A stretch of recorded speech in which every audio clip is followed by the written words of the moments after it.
Mecanorresección. ¿El simpático o el parasimpático? El parasimpático. Si hay una distensión abdominal, ¿quién es el que está sensando?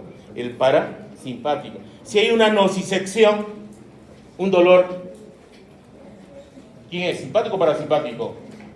Simpático. Entonces, todo lo que tiene que ver con dolor, temperatura, lo sensa el simpático. Entonces tiene que ascender hacia tractos superiores, hacia el hipotálamo. Y en el hipotálamo tenemos el núcleo hipotalámico anterior medial. Ahí es donde se establece la resección o la nocicepción, si quieren, y la termosección de las vísceras o de las glándulas. Pero si es parasimpático, básicamente viene a ser mecanoresección, quimioresección, donde se integra en el núcleo del hipotálamo posterior lateral. Entonces pregunta el examen obligatorio. Y recién a partir de ahí se da respuestas.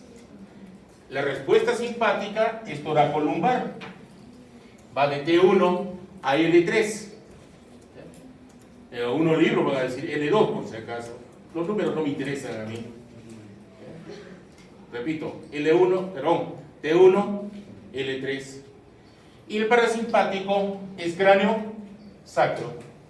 Cráneo quiere decir a través del tercer, séptimo, noveno y décimo.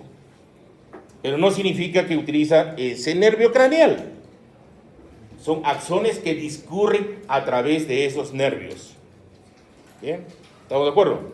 Y tenemos el nervio pélvico, que va a inervar aparato reproductor, colon, vejiga. ¿Bien? Ahora, ¿qué diferencia hay con el periférico? La diferencia con el periférico es que no se establece la sinapsis dentro de la médula, sino donde se establece la sinapsis en ganglios. ¿Ya? Ganglios.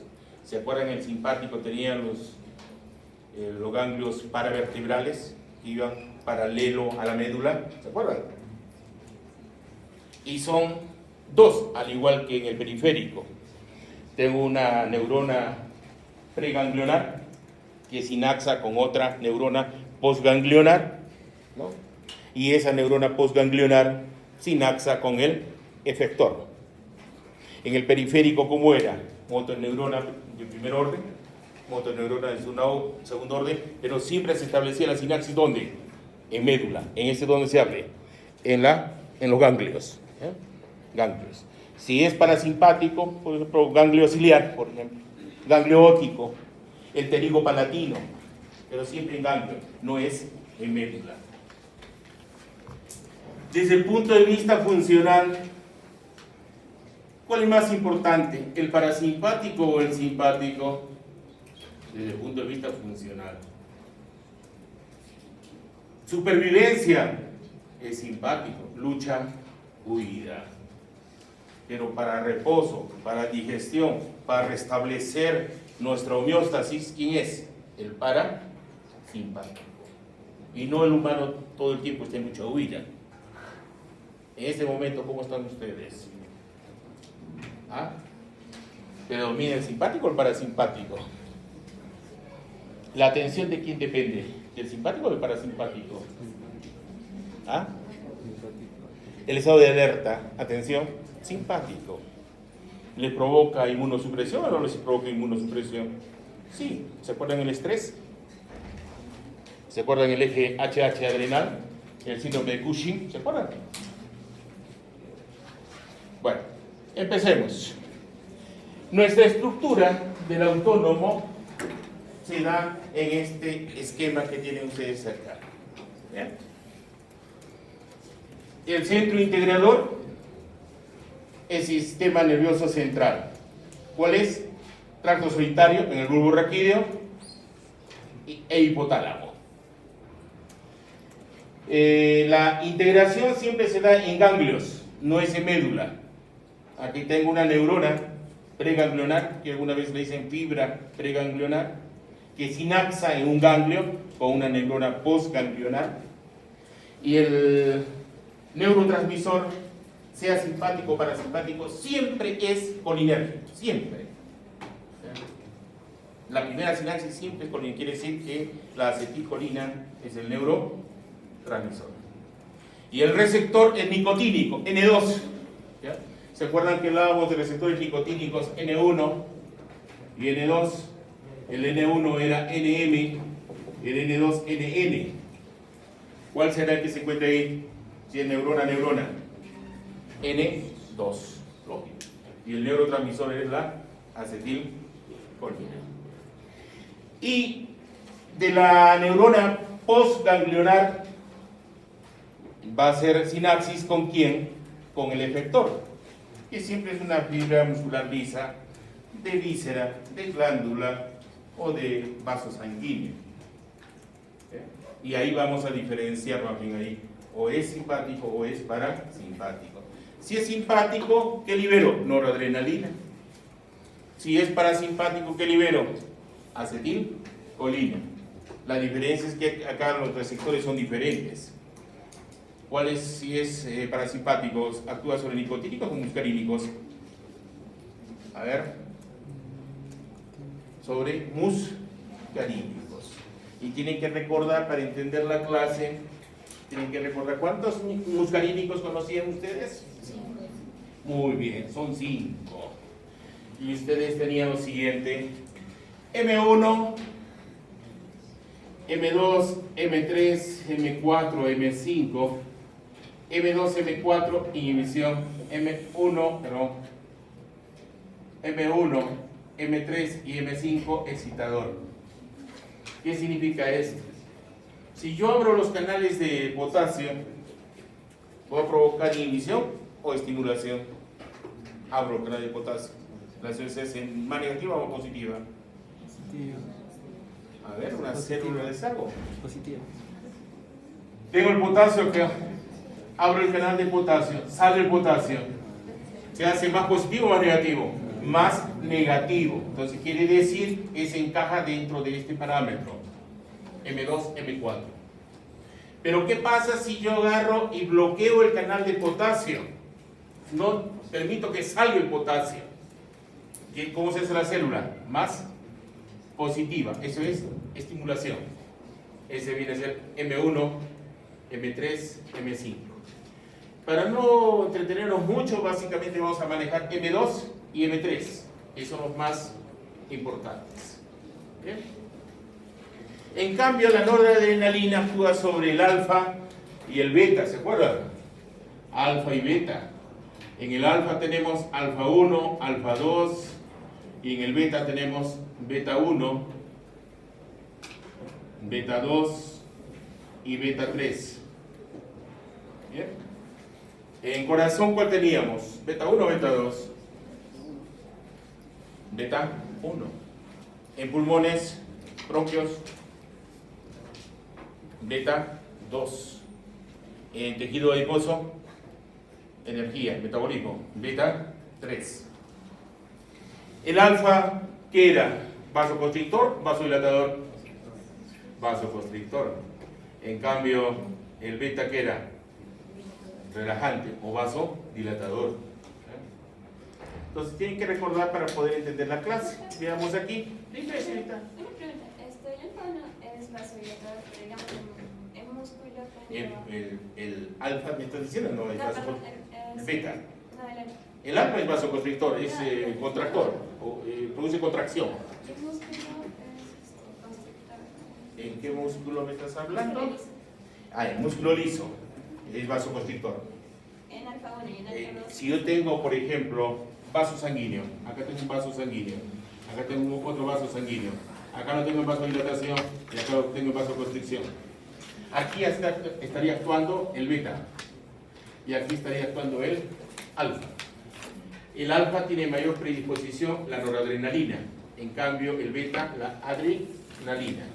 La diferencia entre noradrenalina es estímulo nervioso, en neurotransmisión nerviosa.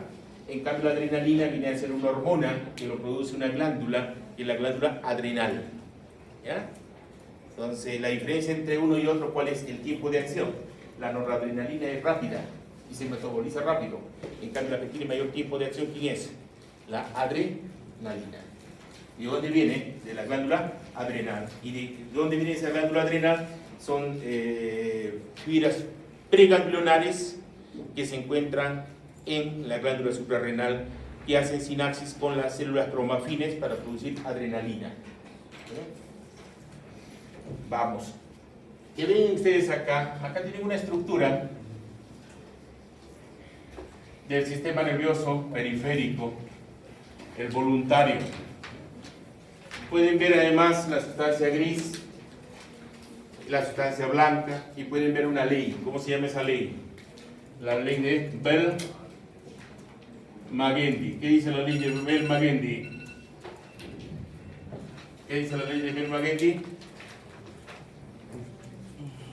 Que todo lo que ingresa a través de las astas dorsales, que es sensitivo, percepción, y todo lo que sale por las astas ventrales o anteriores, motor, ejecutivo. Eso es. Pero si ven una diferencia, ¿cuál es?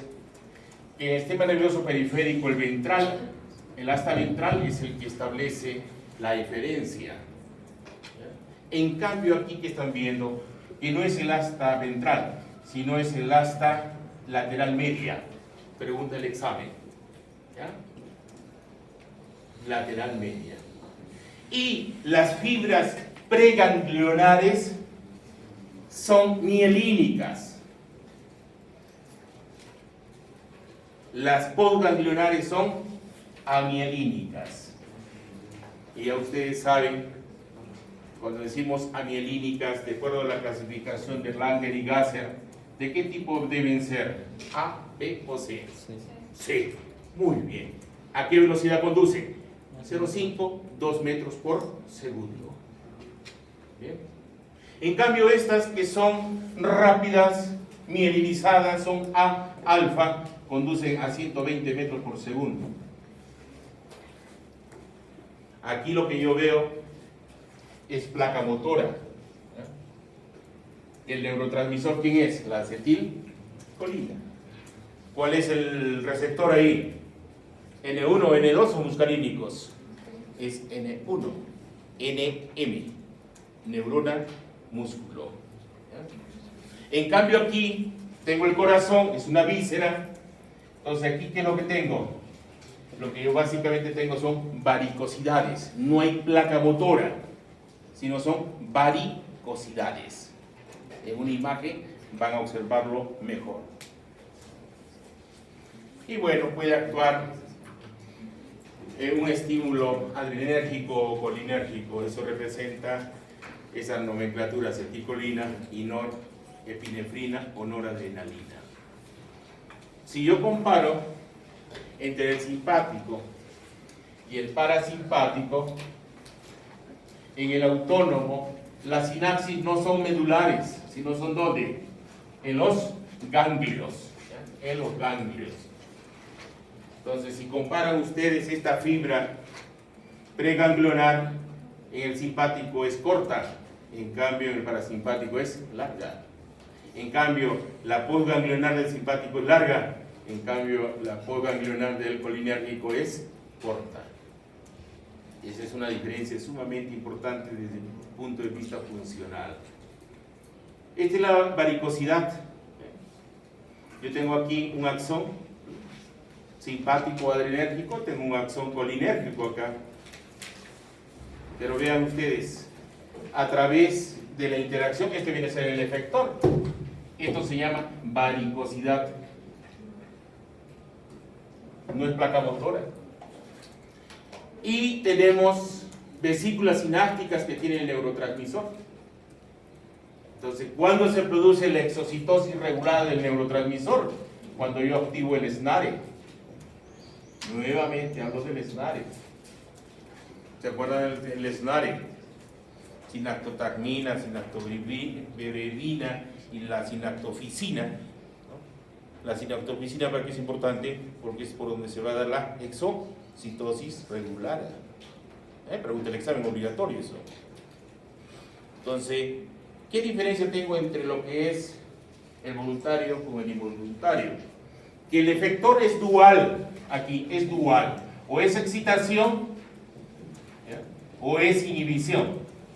Hay las dos respuestas. En cambio, en la placa motora no era así. En la placa motora era estimulación, punto.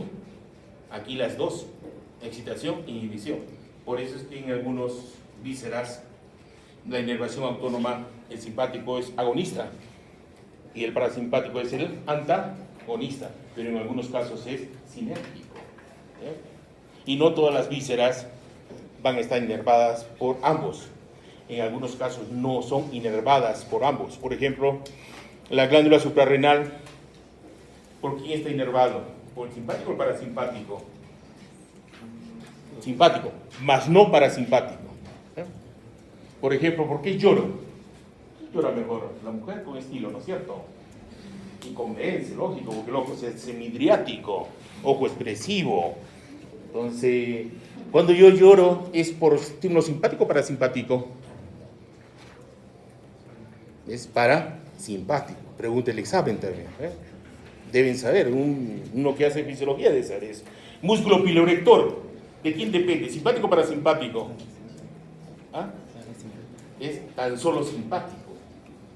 Sudoración es distribuido diferente. Manos y plantas del pie, simpático. En cambio, total del cuerpo, parasimpático. Pero hay una característica acá, que el simpático, que debería ser noradrenalina, no es noradrenalina, sino es la acetilcolina, es el único sitio. ¿Ya? Que el neurotransmisor para la sudoración de plantas y manos y todo el cuerpo depende de la acetilcolina, no obstante ser una fibra adrenérgica. Muy bien, vamos. Ahí tenemos un esquema abreviado de lo que corresponde al sistema nervioso autónomo. Les vuelvo a indicar, ustedes en su ejercicio profesional como médicos, ustedes van a ver todo esto, cabeza, tórax, abdomen, todo. ¿Qué están valorando? ¿Qué viene a ser el dolor? A ver, alguien me dice qué es el dolor. ¿Cuándo va un paciente al hospital? ¿Por el síndrome del mandil blanco? ¿Porque ama al doctor? ¿Quiere sexo con el doctor? ¿Ah? ¿Cuándo va uno al hospital? Cuando hay una sensación, ¿será una sensación agradable o desagradable? Es una sensación desagradable que está mediado por unos receptores de dolor que son los delta, los mu y los kappa. ¿Bien? Que son los nociceptores, receptores de dolor. Entonces, me duele, por ejemplo, por decir, tengo angina. ¿Qué me está indicando la angina? El dolor pectoris. ¿Qué me está indicando? ¿Que hay un problema de qué? Corazoncito. Y hay siempre la señal de alarma. Primero hay adormecimiento de la mano, del antebrazo, brazo, y se va alojando en el pecho. Y después cuando se aloja acá, ¿cómo se llama esto, veído? ¿Quijada? Mentón, muy bien. Quijada tiene los equinos, los caballos. Salvo que tengan complejo de caballo, y ese es quijada. Este es mentón. Y cuando el dolor se aloje aquí en el mentón, quiere decir que ya está ahí, infarto. ¿Bien? ¿Hay preinfarto o no? Puede estar preembarazada, tu novio es un bonsai de 1,20 m. No puedes. O es o no es. ¿Ya? Y ya saben que los chatos son los más peligrosos, ¿no? Vean un chato, hay que ponerse a la pared. ¿Por qué los chatos son peligrosos? Porque son los precoces sexualmente. Muy rápido han despertado sexualmente. ¿Ya? Tiene su mecanismo fisiológico. Entonces, mire, de todas las vísceras, las glándulas, los vasos, todo, ¿a dónde lo censo? a médula, ¿y a dónde lo llevo? Al tallo y hacia el hipotálamo. Ahí está la recepción. Ese es mi centro de integración autonómico. Y de ahí voy a dar una respuesta, una eferencia.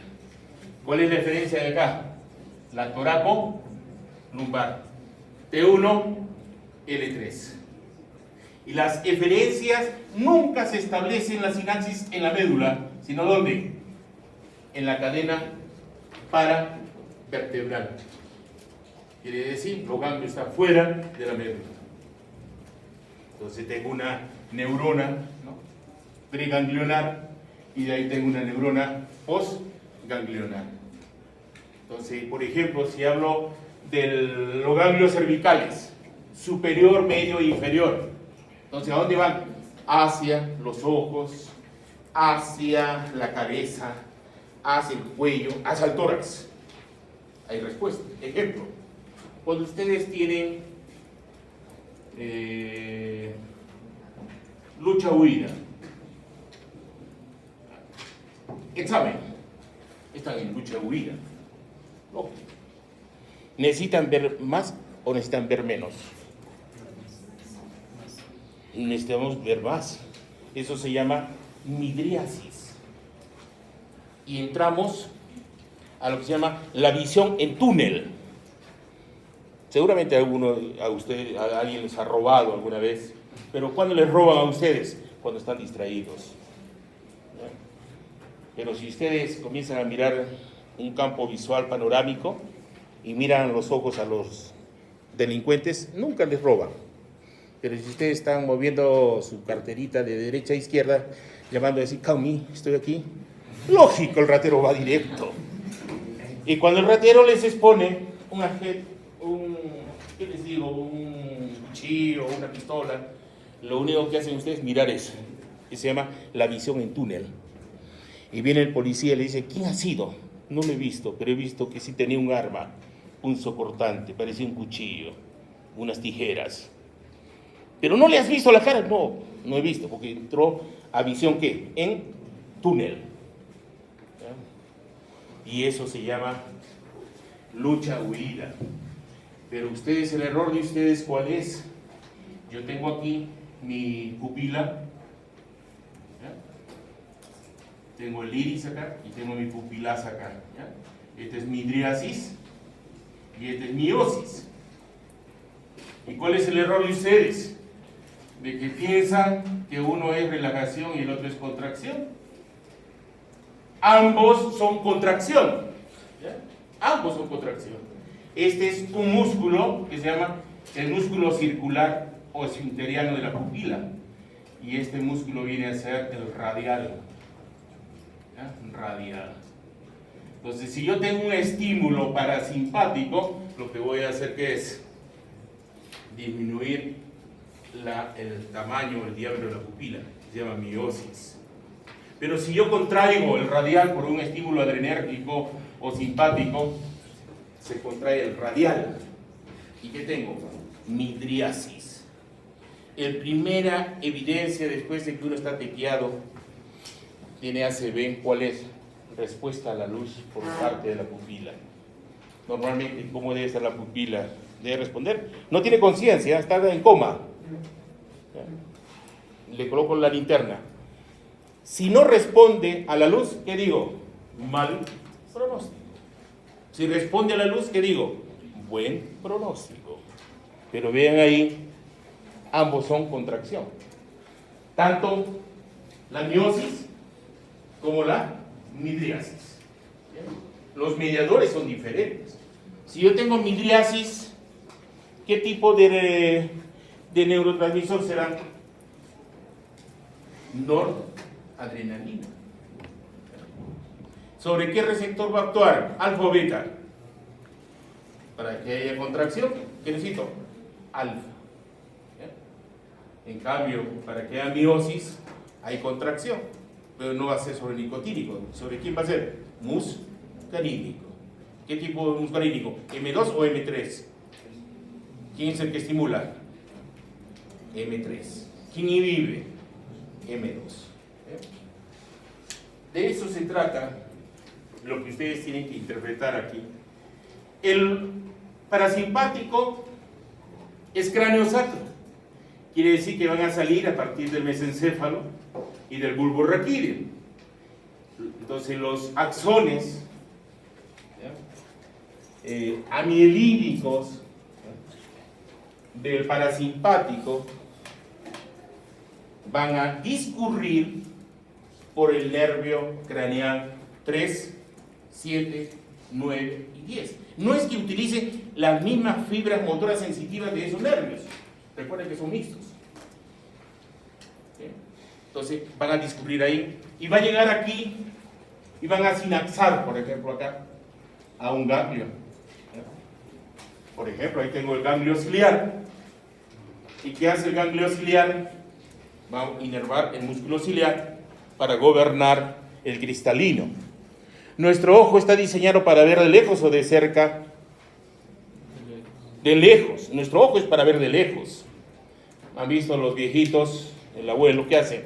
Comienza a ver así, porque tiene problema de distancia focal por endurecimiento del cristalino. Entonces a nosotros nos cuesta ver de cerca. ¿Por qué razón? Por la pérdida de la curvatura del cristalino. Nos falta el reflejo motomotor o de acomodación. ¿Y quién nos permite acomodar? El parasimpático. ¿A través de quién? De la contracción del músculo ciliar. Contraigo el músculo ciliar, hay un proceso ciliar y aumenta la curvatura del cristalino para ver de cerca. Para ver de lejos no tengo ningún problema, porque estoy diseñado para ver de lejos. De ahí van a los ganglios. Este pterigo palatino, el que nos hace llorar, es parasimpático. No hay simpático.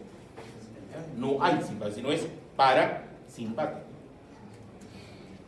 De ahí tengo los salival superior, salival inferior, y tengo el vago. Y bueno, me han llamado vago porque hace de todo.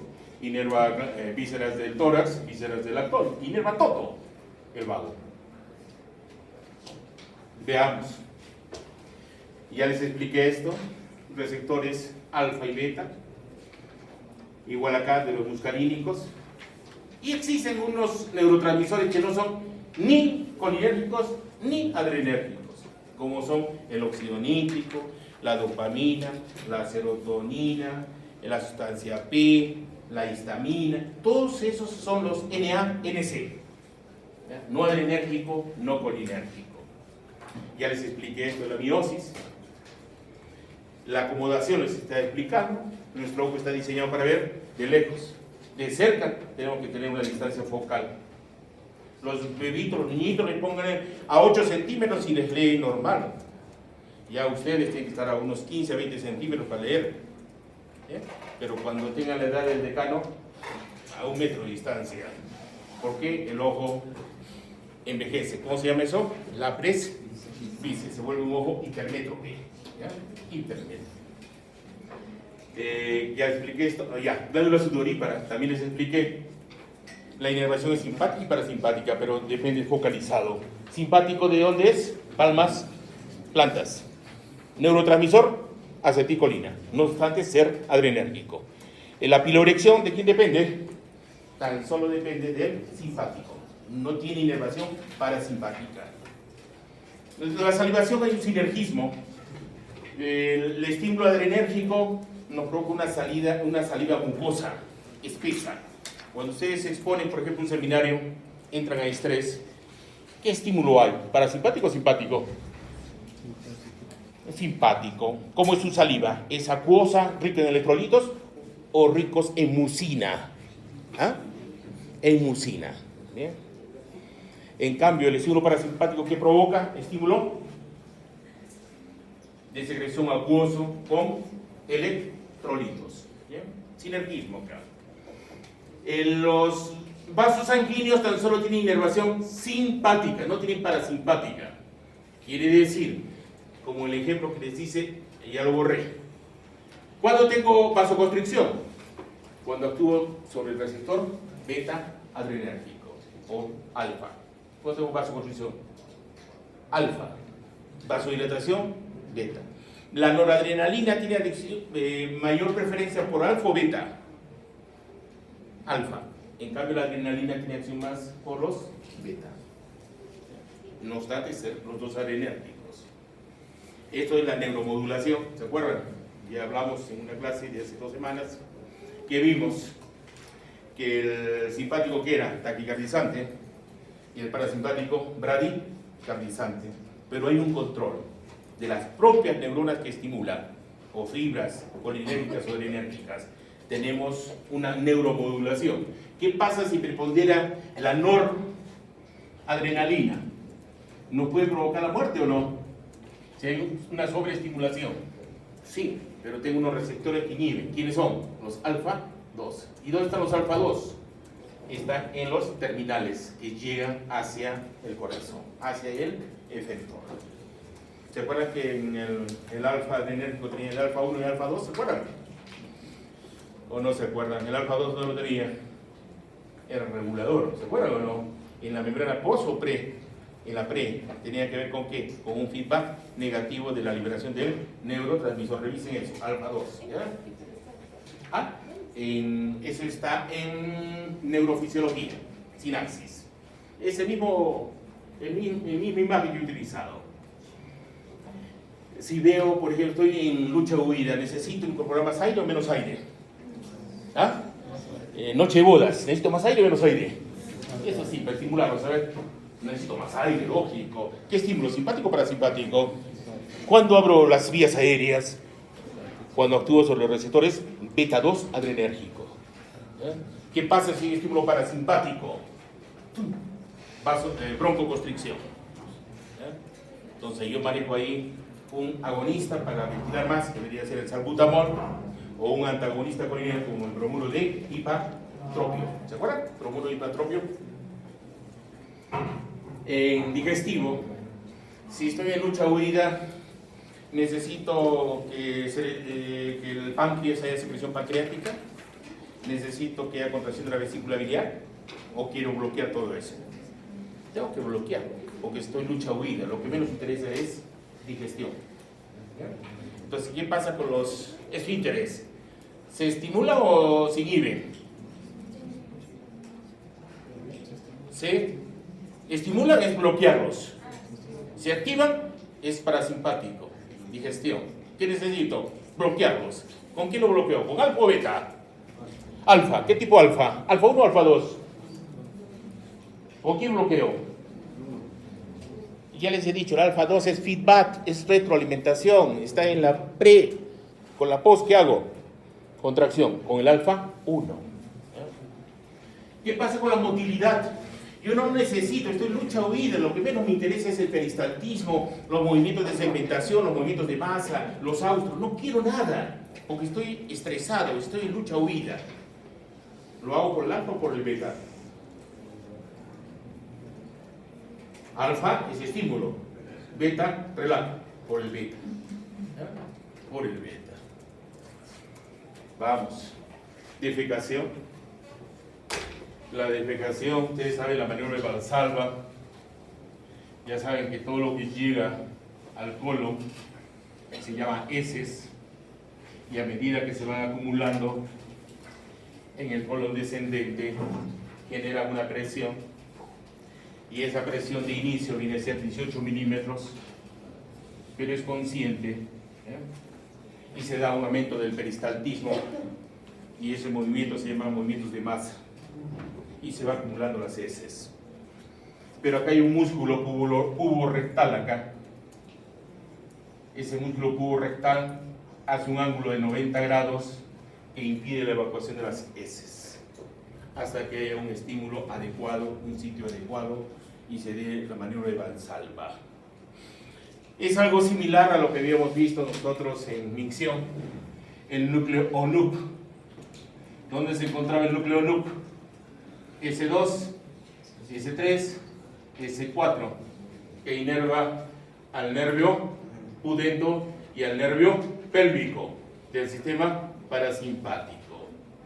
Entonces, cuando es 18 milímetros de presión, todavía no hay problema. Pero cuando llega a 55, sí hay problema. Con 55 ya no es voluntario, es involuntario y van a detectar. ¿Me puede entender? Pero cuando era 18, llega a 25, 30 no había problema porque podíamos manejarlo. Entonces la identificación de quién depende, del simpático o del parasimpático. Del parasimpático, por estimulación del nervio pélvico que controla los esfínteres interno y externo. Pero ¿qué pasa cuando ya tengo voluntad para defecar?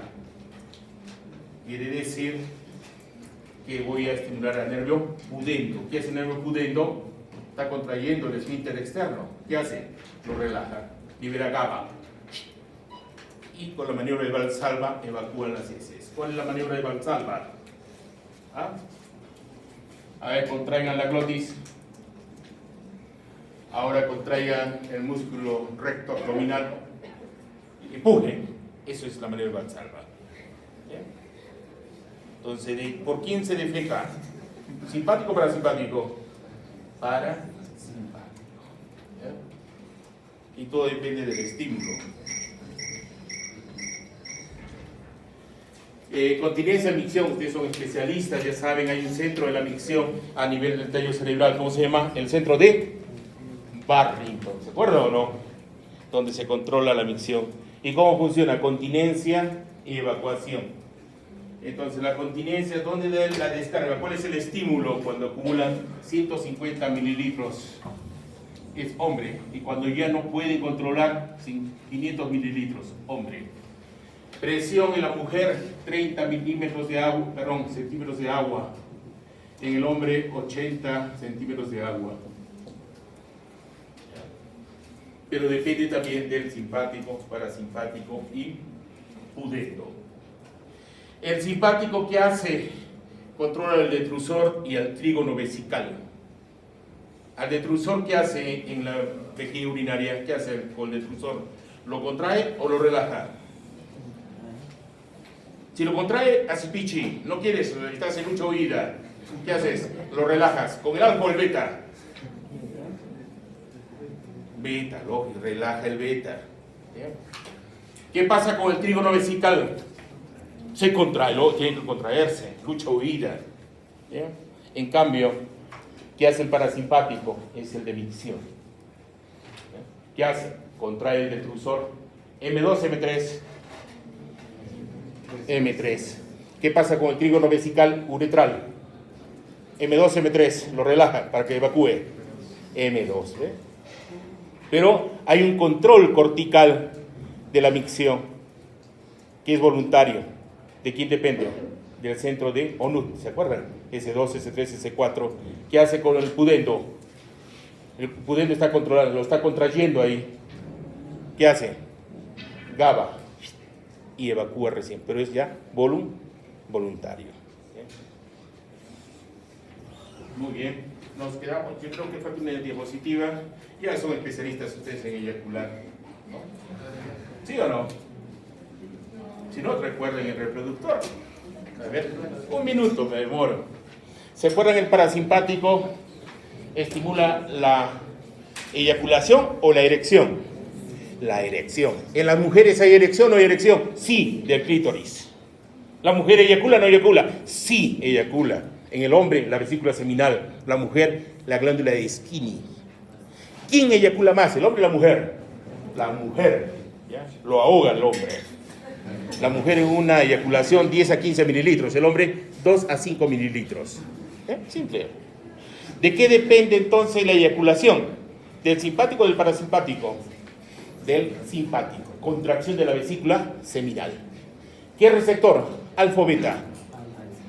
¿Ah? Alfa. ¿Ya? Alfa. ¿Ya? Y por último, la adrenal. Ya saben que son fibras preganglionares o postganglionares.